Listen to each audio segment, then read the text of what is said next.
আজকের খুতবার যে বিষয়টি নিয়ে আলোচনা করব সেটি হলো মানুষের শেষ জীবনের ঠিকানা হচ্ছে কবর। এই সম্বন্ধে ইনশাআল্লাহ আলোচনা করব। যেহেতু আমরা আমাদের দীর্ঘ সময় ধরে আল্লাহর যে সমস্ত বিধিবিধানগুলি প্রযোজ্য ছিল, আমাদের উপরে আবশ্যক ছিল, সেগুলো আমরা যথাযথভাবে পালন করেছি আলহামদুলিল্লাহ।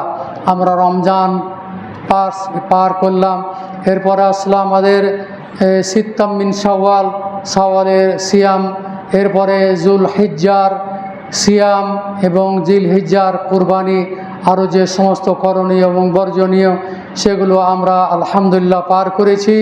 আমাদের এখন জীবনের শেষ ঠিকানা সেটি হলো কবর। আমরা কি করলাম?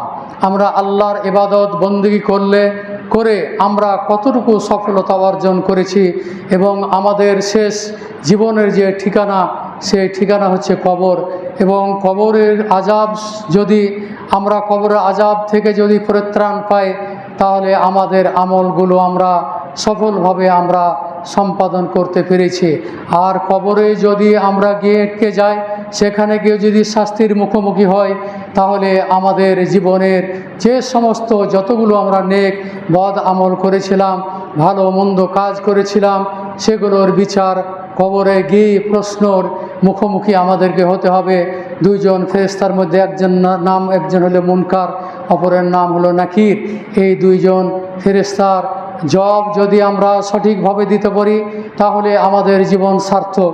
আমরা যদি সঠিকভাবে আমাদের আমল আমাদের প্রশ্নের উত্তর যদি আমরা ঠিকমতো না দিতে পারি, তাহলে আমাদের এই জীবন হতভাগা জীবন, এবং এর শাস্তি স্বরূপ আমাদেরকে শেষ ঠিকানায় জাহান্নামে নিয়ে যাবে। আর যদি এখানে আমরা মুনকার এবং নাকিরের ফেরেশতাদ্বয়ের যদি জবাব আমরা সঠিকভাবে দিতে পারি, তাহলে ইনশাআল্লাহ পরবর্তী যে স্থান আমাদের জান্নাত নির্ধারণ করা হয়েছে, এবং সেটি আমরা লাভ করতে পারবো ইনশাআল্লাহ তাআলা।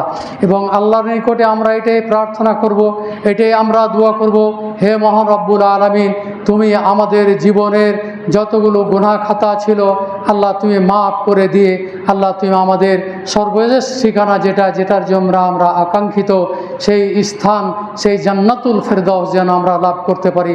আল্লাহ তুমি আমাদের দোয়া তুমি কবুল করে নাও, আমিন। আজকে আপনাদের সম্মুখে আমি কয়েকটি আয়াত তেলাওয়াত করেছি। সূরা নেসার ৭৮ নম্বর আয়াত এবং সূরা তওবার ১০১ নম্বর আয়াত, আরও অনেকগুলো আয়াত আছে। এই বিষয়ের মধ্যে নিয়ে এসে ইনশাআল্লাহ আমরা এই বিষয়টাকে পরিপূর্ণ করব। আপনারা জানেন যে যারা বিধর্মী, তারাও কিন্তু কবর সম্পর্কে ইহুদি একজন মহিলা আয়েশা রাদিয়াল্লাহু তাআলা আনহার নিকটে আসলেন। দাখালাত ইয়াহুদিয়াতুন আলা আয়েশা রাদিয়াল্লাহু তাআলা আনহা। আয়েশা রাদিয়াল্লাহু তাআলা আনহার নিকটে একজন ইহুদি মহিলা আসার পরে তিনি কি করলেন? জাকারাত আযাব আল কবরে, তিনি কবরের আযাব সম্পর্কে আয়েশা রাদিয়াল্লাহু তাআলা আনহাকে প্রশ্ন করলেন, জানতে চাইলেন যে কবরের সম্পর্কে তো আমরা জানি, কিন্তু কবরে যে শাস্তি হবে এ সম্পর্কে আমাদেরকে আপনি অবহিত করুন। তারপরে আয়েশা রাদিয়াল্লাহু তাআলা আনহা সাআলাত রাসূলুল্লাহ সাল্লাল্লাহু আলাইহি ওয়াসাল্লাম, তিনি রাসূলুল্লাহ সাল্লাল্লাহু আলাইহি ওয়াসাল্লামকে প্রশ্ন করলেন যে আযাব আল কবর, কবরের আযাব সম্পর্কে। রাসূলুল্লাহ সাল্লাল্লাহু আলাইহি ওয়াসাল্লাম বললেন, নাম আযাবুল কবরে হাক্কুন, হ্যাঁ কবরের আযাব সত্য। প্রশ্ন করলেন একজন ইহুদি মহিলা আয়েশা রাদিয়াল্লাহু তাআলা আনহাকে। তারপর আয়েশা রাদিয়াল্লাহু তাআলা আনহা রাসূলুল্লাহ সাল্লাল্লাহু আলাইহি ওয়াসাল্লামকে প্রশ্ন করলেন কবরের আযাব সম্পর্কে। তো আল্লাহ রাসূল সাল্লাল্লাহু আলাইহি ওয়াসাল্লাম উত্তর দিলেন, নাম আযাবুল কবরে হাক্কুন, হ্যাঁ কবরের আযাব সত্য। এরপরে আয়েশা রাদিয়াল্লাহু তাআলা আনহা বলছেন, ফামা রাআইতু রাসূলুল্লাহ সাল্লাল্লাহু আলাইহি ওয়াসাল্লাম বা'দু সাল্লা সালাতান ইল্লা তাআওয়াযা বিল্লাহি মিন আযাবিল কবরে। আয়েশা রাদিয়াল্লাহু তাআলা আনহা বলছেন, এ কথার পরে আল্লাহ রসুলকে দেখেছি যখনই তিনি সালাত আরম্ভ করেছেন, সালাত পড়েছেন, তখনই রাসূলুল্লাহ সাল্লাল্লাহু আলাইহি ওয়াসাল্লাম কবরের আযাব থেকে তিনি পরিত্রাণ চাইতেন। আল্লাহুম্মা ইন্নী আউযু বিকা মিন আযাবিল কবরে। এই দোয়া আল্লাহ রসুল সাল্লাল্লাহু আলাইহি সাল্লাম যখনই তিনি সালাত আদায় করতেন তখনই তিনি কী করতেন? এই দোয়াটি পড়তেন, আল্লাহুম্মা ইন্নী আউযু বিকা মিন আযাবিল কবরে। হে আল্লাহ, তোমার নিকটে কবরের আযাব থেকে আল্লাহ আমি পানাহ চাচ্ছি, আমি পরিত্রাণ চাচ্ছি। অথচ রাসূলুল্লাহ সাল্লাল্লাহু আলাইহি ওয়াসাল্লামকে আগেই সুসংবাদ দেওয়া হয়েছে জান্নাতের সুসংবাদ দেওয়া হয়েছে আরও 10 জন সাহাবাকে। তারপরও আল্লাহ রসুল সাল্লাল্লাহু আলাইহি ওয়াসাল্লাম কী করতেন?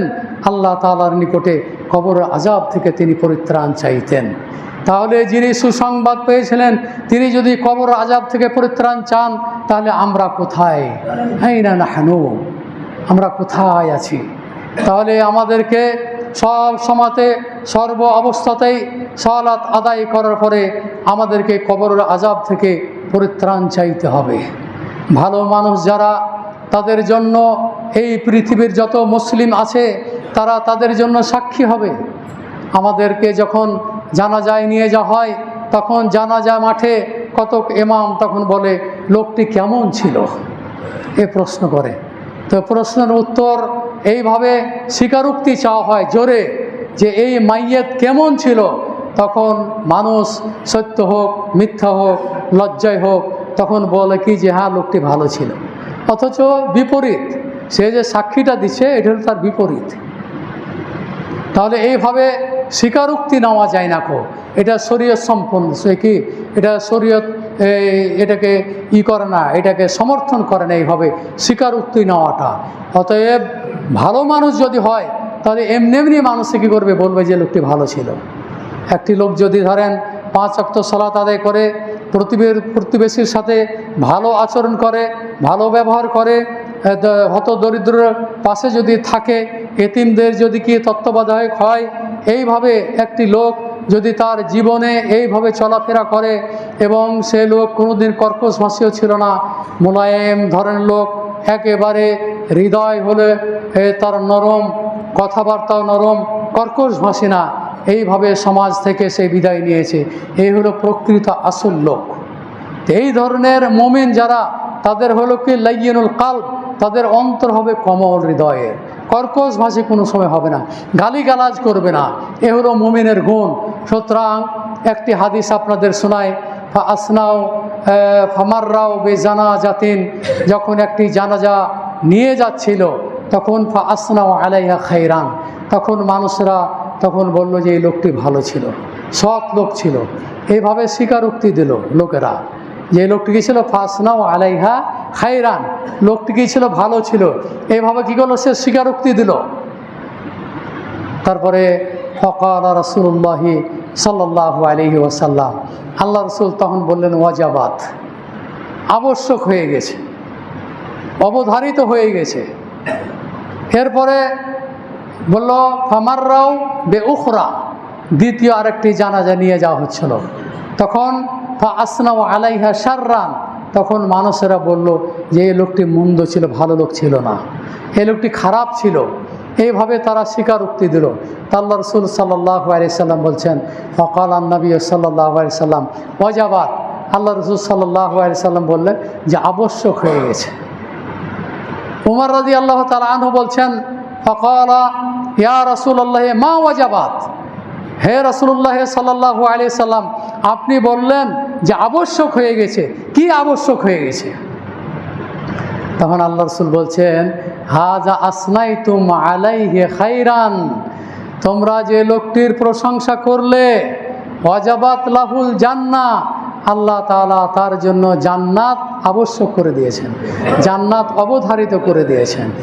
হাজা আসনাইতুম আলাইহি শাররান, আর যেই লোকটির সম্পর্কে তোমরা সাক্ষী দিয়েছো যে এই লোকটি মন্দ ছিল, খারাপ লোক ছিল, তো ওয়াজাবাত লাহুন নার, তার জন্য জাহান্নাম আবশ্যক হয়ে গেল।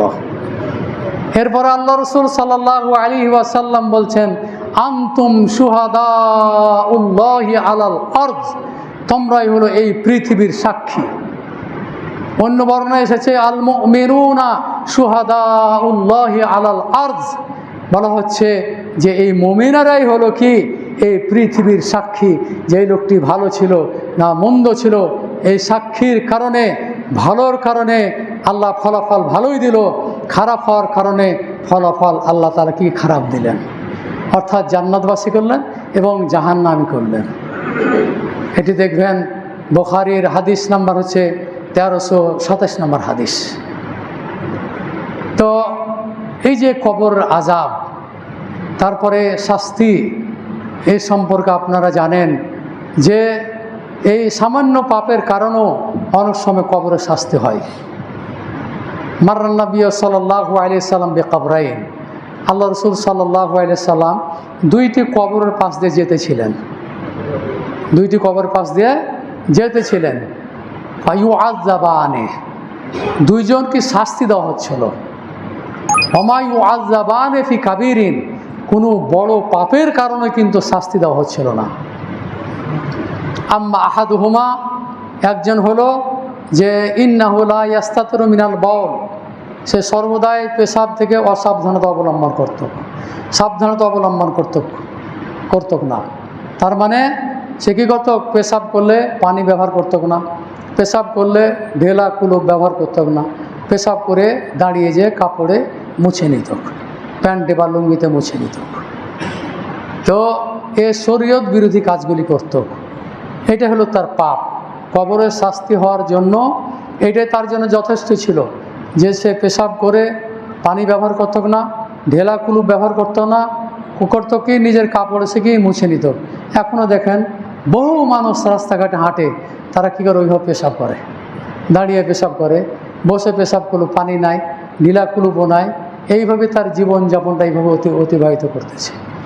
আমাদের ইউনিভার্সিটিতে ওখানে তো ধরেন যে বিধর্মী অনেক টিচার ছিল, বিধর্মী অনেক খ্রিস্টান অনেক টিচার ছিল, কারণ ওখানে তো ধরেন অনেকগুলো ফ্যাকাল্টি আছে, সেগুলো তারা পড়াতো। ওখানে ডাক্তার, ইঞ্জিনিয়ার, তারপরে আরও উলুমুল ইদারিয়া, যেগুলো হলো প্রশাসনিক অনুষদ, সেখানে তারা পড়াতো, ওই ধরনের টিচার ছিল আর কি।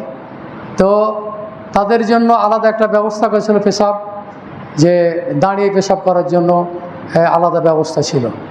তো তারা পেশাব করত, পেশাব করার পরে তারা তো পানি ব্যবহার করে না। তখন আমাদের একজন মিশরের ডক্টর বলছেন যে আস্তাগফিরুল্লাহ, নাক ধরে বলছে যে হুয়া ইয়ামুরু আলাইনা, আমাদের পাশ দিয়ে যাচ্ছে, নাজিদু রিহাল কারিহা, আমরা দুর্গন্ধ পাচ্ছি। তার মানে কি ওদের মধ্যে, আমাদের মুসলমান যারা, ওদের মধ্যে কী করে পানি ব্যবহার করে না, ঢেলা কুলুপ ব্যবহার করে না, কাপড়ে মুছে না, ওইভাবে কি পেশাবের দুর্গন্ধ লাগে। তো আমি যেটা বলতে চাচ্ছিলাম যে এখানে দেখুন পেশাব থেকে না বাঁচার কারণে, পেশাব থেকে সাবধানতা অবলম্বন না করার কারণে সে কী করলো, কবরের শাস্তি ভোগ করলো। এরপরে দ্বিতীয়জন বলছে ওয়াম্মাল আখার ফাকানা ইয়ামশি বিন নামিমা, সে সবসময় চুগলখুরি করে বেড়াইত, এর কথা ওকে লাগায়, ওর কথা ওকে লাগায়, এভাবে সমাজের মধ্যে কী করে ফিতনা সৃষ্টি করে, বন্ধু বান্ধবের মধ্যে কী করে, বান্ধবের মধ্যে সে কী করে ফিতনা সৃষ্টি করে, বিপর্যয় সৃষ্টি করে। এইভাবে কিছু লোক আছে, এদেরকে বলা হয় চুগলখোর। আপনার সাথে বন্ধুতালি করবে আর আপনার গোপনীয় কথা আপনার বন্ধুর নিকটে লাগিয়ে দিয়ে আপনার সাথে শত্রুতা সৃষ্টি করবে। এইভাবে চুগলখোরের ব্যাপারে শাস্তির কথা কবরে এসেছে, যে এই দুইজনকে শাস্তি দেওয়া ছিল।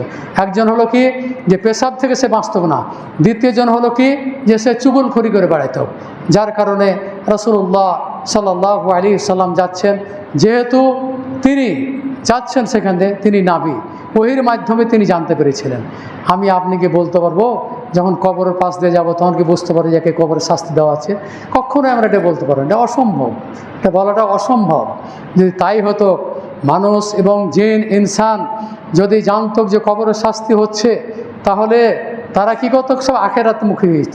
তাদের একটা পরীক্ষা করার জন্য যখন আপনি মাইয়াতকে যখন দাফন করবেন, তখন কবরে দিবেন, যদি প্রশ্ন উত্তর হওয়ার পরে তখন যদি সে মুনাফিক হয় অথবা যদি কাফের হয়, তখন সে বলবে যে মানুষে যা বলতো আমরাই তাই বলতাম। মোহাম্মদকে দেখানো হবে যে রে কে, তো বলতে পারে না, বলছে মানুষে যা বলতো আমরাই তাই বলতাম। তখন বলা হচ্ছে যে মা দাঁড়াইতা ওয়ালা তালাইতা, তুমি শরীয়তকে পুরোপুরি বুঝার তুমি চেষ্টাও করো নাই এবং তুমি কোরআন তেলাওয়াতও করো নাই। ফায়ুজরাবু বিমাতারিকা মিন হাদিদিন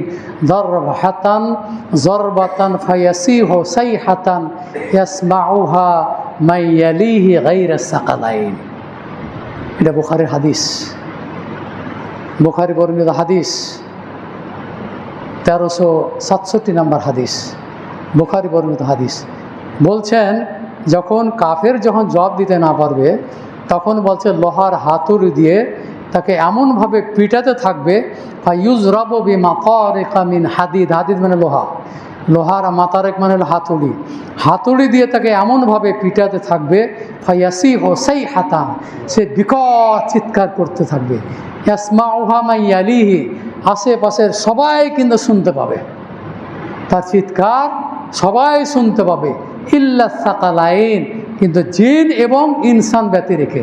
কারণ জিন এবং ইনসান তারা শুনতে পাবে না, কারণ যে শরীয়তটা কি জিন এবং ইনসানের জন্য এটা প্রযোজ্য। যদি কবর আযাব যদি কী করা হয়, যদি তারা শুনতে পেত তাহলে প্রশ্ন ফাঁস করে দেওয়ার মতনই ব্যাপারটা। প্রশ্ন ফাঁস করলে যেমন জিনিস সহজ হয়ে যায়, তেমনভাবে কবর আযাব যদি তারা শুনতে পেত তখন তারা আখেরাতমুখী হয়ে যেত।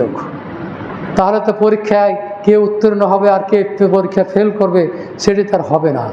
এই জন্য যেহেতু ওমা খালাকতুল জিন্না ওয়াল ইনসা ইল্লা লিয়াবুদুন, আমি জিন এবং ইনসানকে আমি সৃষ্টি করেছি একমাত্র আমার ইবাদত বন্দেগী করার জন্য। এই জন্য ইবাদত বন্দেগী করলো কি করলো না এই পরীক্ষা করার জন্য তিনি কি করেছেন, ইনসান এবং জিন এই দুই জাতি কিন্তু কবরের আযাব তারা শুনতে পাবে না। সেটাই বলা হচ্ছে এখানে যে যে ইল্লা সাকালাইন, সাকালাইন মানে হলো জিন এবং ইনসান, এরা শুনতে পাবে না। তো এমনভাবে তাকে হাতুড়ি দিয়ে পিটানো হবে, ফায়াসির ও তুরাবান, তারপরে পিটাতে পিটাতে মাটি হয়ে যাবে, সুম্মা ইউআদু ফিহা রূহ, তার বাবা রূহ আবার পুনরায় কী করা হবে, তাকে ফিরিয়ে দেওয়া হবে। এইভাবেই শাস্তি দিতেই থাকবে। আল্লাহ তাআলা সূরা তাওবার 101 নম্বর আয়াত, যেটি আপনাদের সামনে আমি তেলাওয়াত করেছি, আল্লাহ তাআলা বলছেন ফানুআযযিবুহুম মাররাতাইন, আমি বারবার আমি তাদেরকে শাস্তি দিতেই থাকবো। জীবিত করব আবার পিটে শেষ করে দেবো, আবার জীবিত করব আবার পিটে তাকে কী শেষ করে দেবে ফেরেশতারা।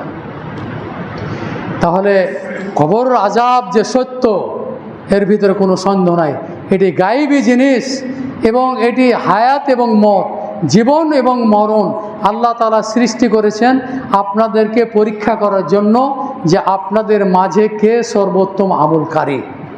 আপনার সূরা মুলক পড়েছেন, হুয়াল্লাযী খালাকাল মাউতা ওয়াল হায়াতা লিয়াবলুয়াকুম আইয়ুকুম আহসানু আমালা, যে তিনি আল্লাহ সৃষ্টি করে জীবন এবং মরণকে তোমাদের মধ্যে পরীক্ষা করার জন্য, যে তোমাদের মধ্যে সর্বোত্তম আমলকারী কে। এভাবে দেখুন বহু আয়াত আছে যেগুলো খালি কবর আযাব এবং মরণ সম্পর্কে আল্লাহ তাআলা কী করছেন, এই আয়াতগুলি তিনি নাজেল করেছেন।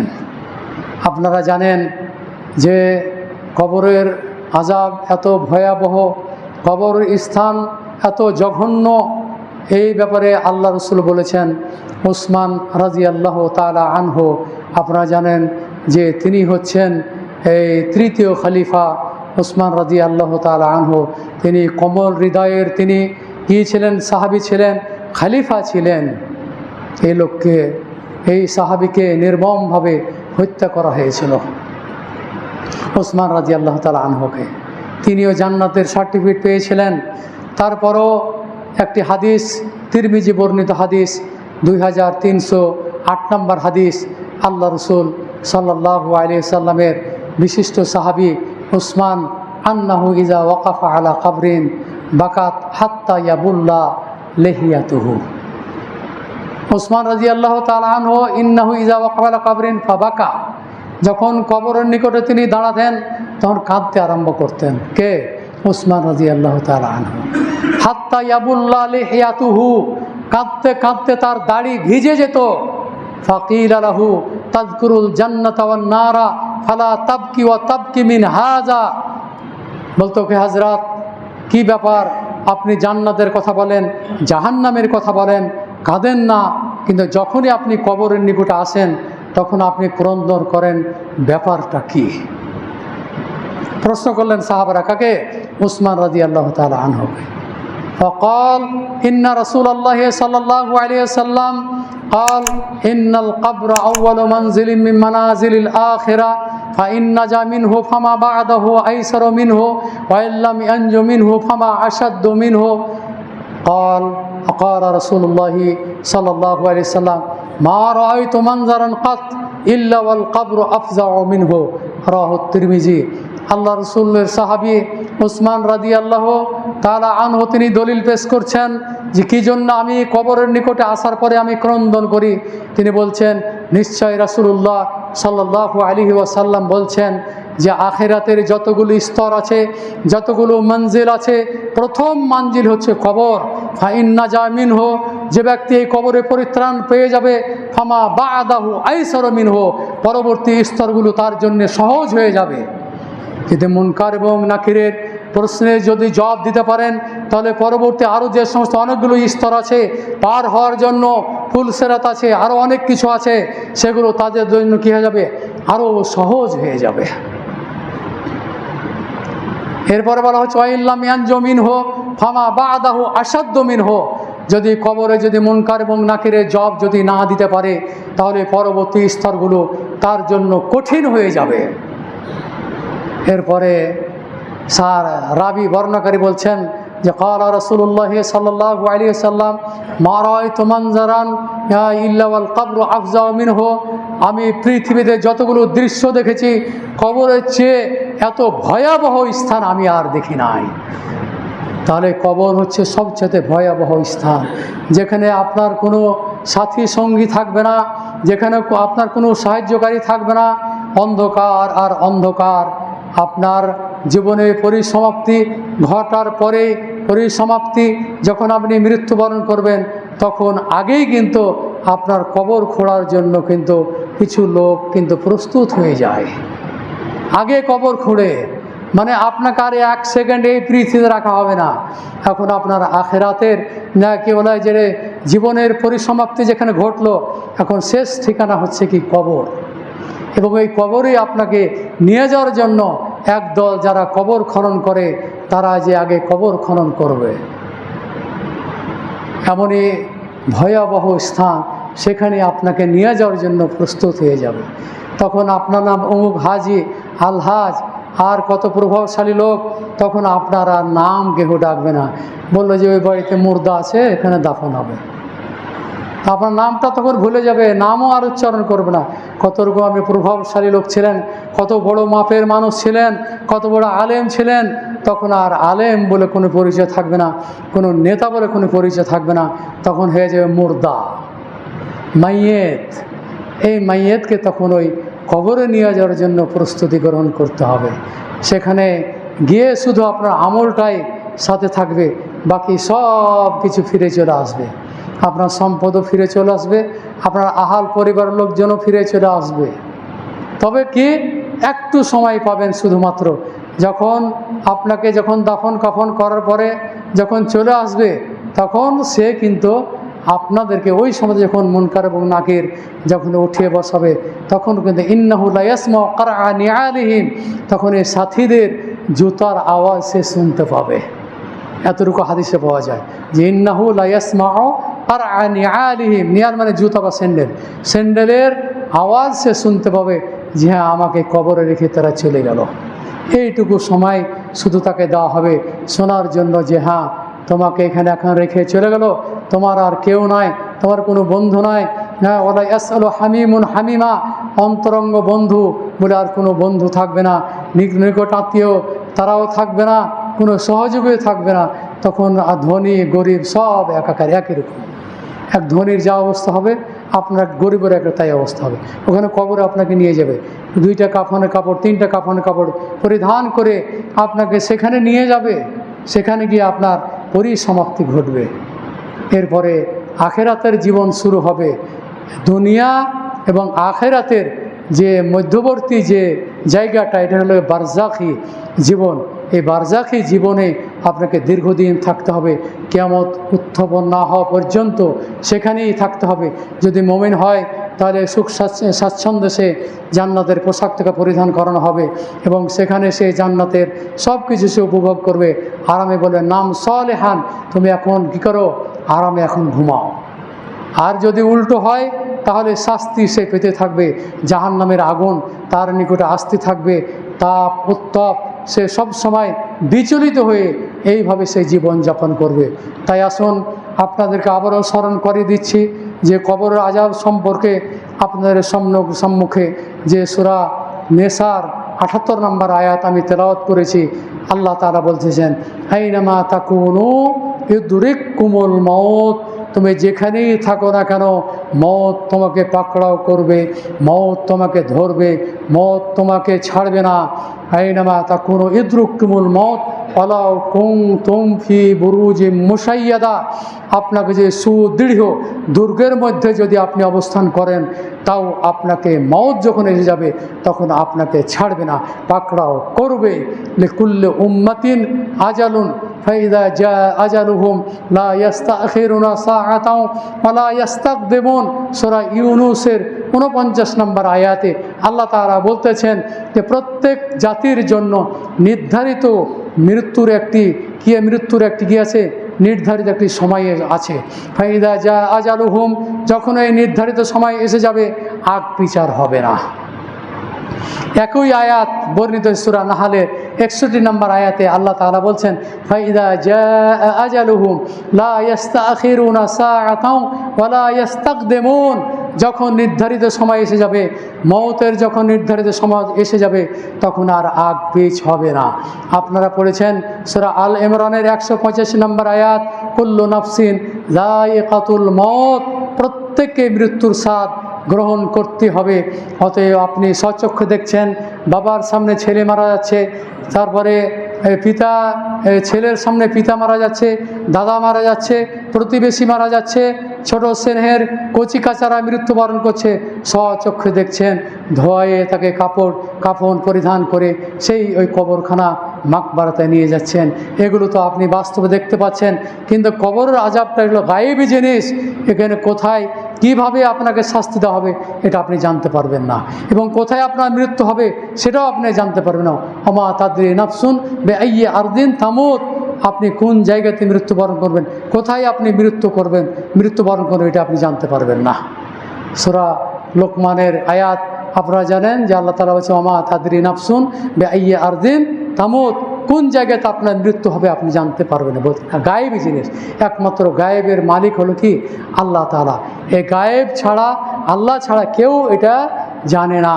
সুতরাং এটা গায়েবী জিনিস, গায়েবী জিনিসের উপরে অবশ্যই আপনাকে ঈমান আনতে হবে। তারপরে ভাগ্যের ভালো মন্দের উপরও আপনাকে কী করতে, বিশ্বাস স্থাপন করতে হবে। আপনারা জানেন যে আপনি জাহান্নামী কি জান্নাতি এটা আল্লাহ তাআলা নির্ধারণ করে রেখেছেন, তবে এটা মানুষের ইলমিয়াতে নাই, মানুষের জ্ঞানের মধ্যে নাই। কারণ আপনি জাহান্নামী হতে পারে আপনার আমলের কারণে আল্লাহ তাআলা আপনাকে জান্নাতি করে দিতে পারেন, এটা আল্লাহ তাআলার ক্ষমতা। এটাও গায়েবী জিনিস। কীভাবে? যখন বলা হয়েছে উনজুর ইলা মাকআদিকা মিনান নার, আরে তুমি তো যখন মোমেন যখন জবাব দিবে কবরে তখন বলবে উনজুর ইলা মাকআদিকা মিনান নার, তুমি তোমার স্থান দেখে নাও জাহান্নামে ছিল। কিন্তু কি বুঝলেন? ওকে, যখন মোমেন যখন জবাব দিবে তখন তাকে বলা হবে উনজুর ইলা মাকআদিকা মিনান নার, তোমার স্থান ছিল জাহান্নামে, দেখে নাও। কাদ আবদালাকুমুল্লাহু মাকআদাম মিনাল জান্নাহ, ওই জাহান্নামের স্থানকে পরিবর্তন করে আল্লাহ তাআলা তোমাকে জান্নাতি করে দিয়েছেন। ফায়ারাহুমা জামিআন, সে জাহান্নামও দেখতে পেল, জান্নাতও দেখতে পেল, কিন্তু স্থান পরিবর্তন করে দিলেন আল্লাহ তাআলা। তাহলে আমলের মাধ্যমে এটা কথা ঠিক আছে যে আপনি জাহান্নামী কি জান্নাতি এটা নির্ধারণ করা আছে, এটা ঠিক আছে, কিন্তু নির্ধারণ করা তাহলে আল্লাহ তাআলা আবার পুনর্নির্ধারণ করতে পারেন আপনার আমলের কারণে। এই জন্য বলছে যে তাহলে তাকদিরে যেটা আছে, সাহাবেরা বললেন তাহলে আমরা তাহলে তাকদিরের পর আমরা তাহলে বিশ্বাস করে থেকে যাই। তখন বলছে না, বলছে এই মালু, তারা আমল করতে থাকো, কুল্লু আমালিন মুয়াসসারুন লাক, প্রত্যেকটা আমল তোমার জন্য সহজ করে দিবে। এখান থেকে বোঝা যায় যে আপনি জাহান্নামী কি জান্নাতি আপনি তাকদিরের উপর বিশ্বাস করে বসে থাকলেন আর আমল করলেন না, আপনার স্থান ওই জাহান্নামে হয়ে যাবে। অথবা আমল করতে থাকেন, যদি আপনার আপনার যদি কি হয় স্থান যদি জাহান্নামে হয়ে থাকে, আল্লাহ তাআলা পরিবর্তন করে সেটাকে জান্নাতি করে দিতে পারেন। একমাত্র আল্লাহ তাআলা, তিনি রহমান, তিনি রহিম, তিনি দয়ালু, তিনি দাতা, তিনি সব কিছুর মালিক। অতএব আল্লাহর প্রতি বিশ্বাস রেখে আমল করতে থাকুন, নিজে আমল করুন, বাচ্চাদেরকে আমল করার চেষ্টা করুন, স্ত্রীর দিকে পর্দা করার চেষ্টা করুন। আপনার আমলটাকে সৎ আমল হিসাবে আল্লাহ তাআলা যেন গৃহীত, আল্লাহ তাআলা যেন কবুল করেন। আপনার পরিবারটাকে আল্লাহ তাআলা একটি আদর্শ পরিবার হিসাবে যেন কবুল করে নেন। আমিন। আমাদের মাঝে অনেক ভাই অসুস্থ আছে, দোয়া করি আল্লাহ তুমি তাদেরকে দ্রুত সুস্থতা দান করো। লা বা'সা তাহুরুন ইনশাআল্লাহ। আযহিবিল বাস রব্বান নাস ওয়াশফি আনতা শাফি লা শিফা ইল্লা শিফাউকা শিফা আল্লাহ ইগাদিরু সাকামা। এইভাবে আপনারা দোয়া করবেন। এবং আমরা প্রত্যেক জুমাতে আপনাদের আমাদের নিকট আত্মীয় যারা কবরে আছে তাদের জন্য সবসময় আমরা দোয়া করি, হে মহান রব্বুল আলামিন, তুমি তাদেরকে কবর আযাব থেকে রক্ষা করো। আল্লাহ তুমি তাদেরকে জাহান্নাম থেকে রক্ষা করো। আল্লাহ তুমি তাদেরকে জান্নাতুল ফিরদাউস নসিব করো। আল্লাহ আমরাও মৃত্যুবরণ করলে মোমেন মুসলিম হয়ে যেন মৃত্যুবরণ করতে পারি। আল্লাহ তুমি আমাদেরকে সেই তৌফিক দাও।